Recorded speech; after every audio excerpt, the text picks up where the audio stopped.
नमस्कार दोस्तों। तो इस लेक्चर में हम देखेंगे नेशनल कमीशन फॉर वुमेन्स के बारे में। तो नेशनल कमीशन ऑफ वुमेन्स वाले टॉपिक में हम पढ़ेंगे कि इसकी जो अपॉइंटमेंट्स है, रोल है, वो सब क्या है। ठीक है, वो सब समझने की कोशिश करेंगे। और नेशनल कमीशन फॉर वुमेन जो है मतलब कितना इफेक्टिव है वुमेन्स के लिए, ये सब देखते हैं। ठीक है, आइए।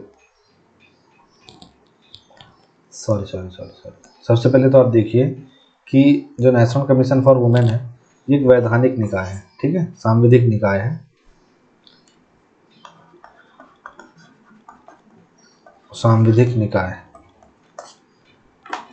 इसकी स्थापना जनवरी 1992 में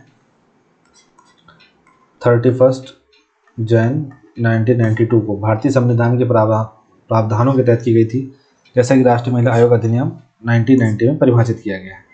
नेशनल कमीशन फॉर वुमेन का उद्देश्य पुरुषों की भलाई नहीं, महिलाओं के अधिकारों का रिप्रेजेंटेशन करना, उनके मुद्दों चिंताओं के लिए आवाज़ प्रदान करना है। कितना करती हैं आपको पता है। उनके अभियानों के विषय में दहेज, राजनीति, धर्म, नौकरियों में महिलाओं के लिए समान रिप्रेजेंटेशन, श्रम के लिए महिलाओं का शोषण, ये सब शामिल है। नेशनल कमीशन फॉर वुमेन उन महिलाओं से शिकायतें प्राप्त करता है और उनकी जांच करता है जो हिंसा, भेदभाव, उत्पीड़न या अपने अधिकारों से वंचित होने के शिकार है। ठीक, इसके बाद नेशनल कमीशन ऑफ वुमेन की संरचना क्या है भाई साहब।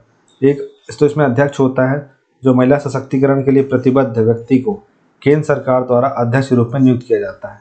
सदस्य आयोग में 5 सदस्य शामिल हैं जो कानून, महिला अधिकार, सामाजिक आर्थिक विकास, स्वैच्छिक संगठन या इसी तरह के क्षेत्रों के विशेषज्ञ हों।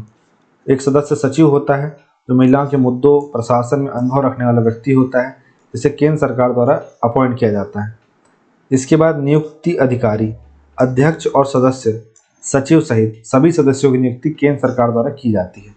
कार्यकाल, अध्यक्ष और सदस्य जो हैं केंद्र सरकार द्वारा निर्धारित अवधि आमतौर पर 3 वर्ष के लिए पद धारण करते हैं।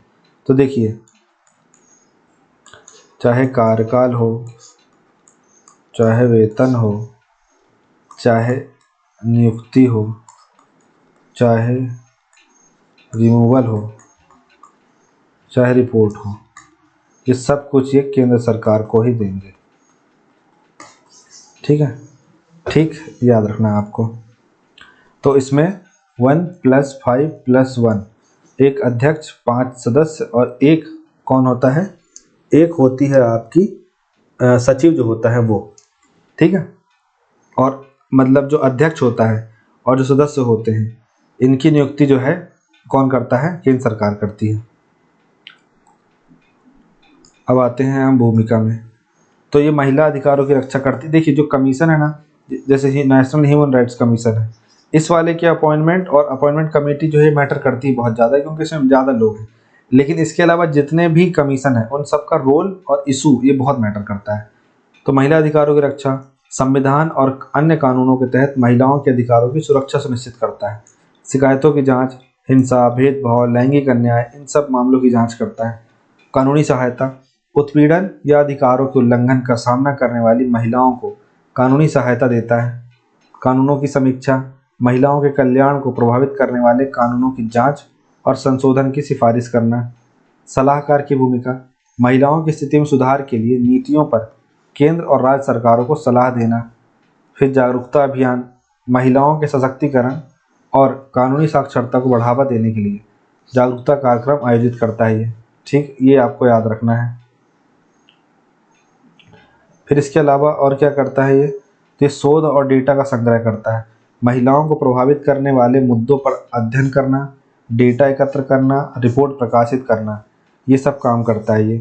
पीड़ितों के लिए सहायता, घरेलू हिंसा, तस्करी, अन्य अपराधों के पीड़ितों को सहायता और समर्थन प्रदान करता है।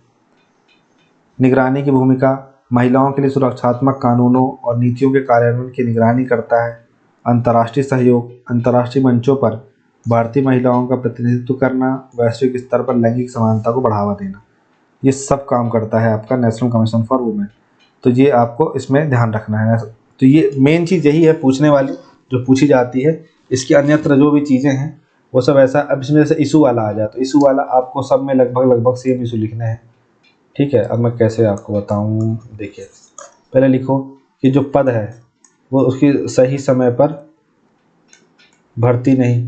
दूसरा आपको क्या लिखना है, फाइनेंशियल सपोर्ट कुछ भी नहीं, ठीक है।